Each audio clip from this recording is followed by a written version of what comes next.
Hi friends, നമ്മുടെ പുതിയ വീഡിയോയിലേക്ക് എല്ലാവർക്കും സ്വാഗതം. ഇപ്പോൾ നമ്മൾ എത്തിയിട്ടുള്ളത് വടക്കുന്നാഥിൻ്റെ മണ്ണിലാട്ടോ. നമ്മൾ വടക്കുന്നാഥിൻ്റെ കിഴക്കേ നണ്ടിലാണ് ഒരു അത്ഭുതം വന്നിട്ടുണ്ട്. എന്താണെന്നറിയണ്ടേ, നമ്മുടെ പൂക്കച്ചവടക്കാർ വന്നിട്ടുണ്ട് കേട്ടോ.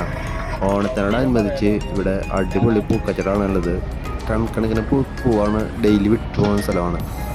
അപ്പോൾ നമ്മുടെ വടക്കുന്നാഥിൻ്റെ ഈ മണ്ണിൽ എല്ലാ പ്രാവശ്യവും ഓണത്തിന് ഈ പൂക്കച്ചവടക്കാർ വരാറുണ്ട്. ഇവിടുത്തെ പൂവിൻ്റെ റേറ്റ് എന്ന് പറഞ്ഞത് 100 രൂപ തൊട്ടാണ് സ്റ്റാർട്ട് ചെയ്യുന്നത് കേട്ടോ. അപ്പോൾ നല്ല പൂക്കളാണ്, ഒക്കെ ഫ്രഷ് പൂക്കളാണുള്ളത്. ഈ സന്ധ്യ സമയത്തൊക്കെ വന്നിട്ട് വടക്കുന്നാഥിൻ്റെ മണ്ണിൽ ഒരുപാട് കാഴ്ചകൾ കാണാം. കാരണം ഈ മണ്ണിൽ എന്താഘോഷമാണെങ്കിലും ഇവിടെ എന്തെങ്കിലും ഒരു പരിപാടി ഇല്ലാണ്ടിരിക്കില്ല. അതാണ് വടക്കുന്നാഥിൻ്റെ മണ്ണിൻ്റെ പ്രത്യേകത. പിന്നെ ഈ വടക്കുന്നാഥിൻ്റെ മണ്ണിൽ നമ്മൾ എന്ത് പരിപാടി നടത്താലും ഈ കച്ചവടക്കാരെ കാണുമ്പോൾ നമുക്കൊരു വില ഉണ്ടാവില്ല. അവർ ഈ ഒരു ദിവസത്തേക്ക് ഇത്ര വാടക വെച്ച് കൊടുത്തിട്ടാണ് ഇവിടെ നിൽക്കുന്നത്.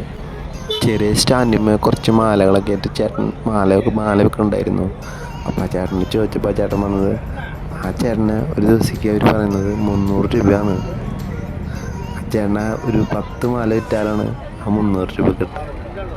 അത് ആലോചിക്കണ്ട നിങ്ങൾ. ഈ തിരക്കില്ല സമയത്താണ് ഇവർ ഈ പൈസ എല്ലായിടത്തും എല്ലാവരും. അതുപോലെ ഈ പൂക്കച്ചവടക്കാരനൊക്കെ വലിയ എമൗണ്ടാണ് അവർ ഈടാക്കുന്നത്.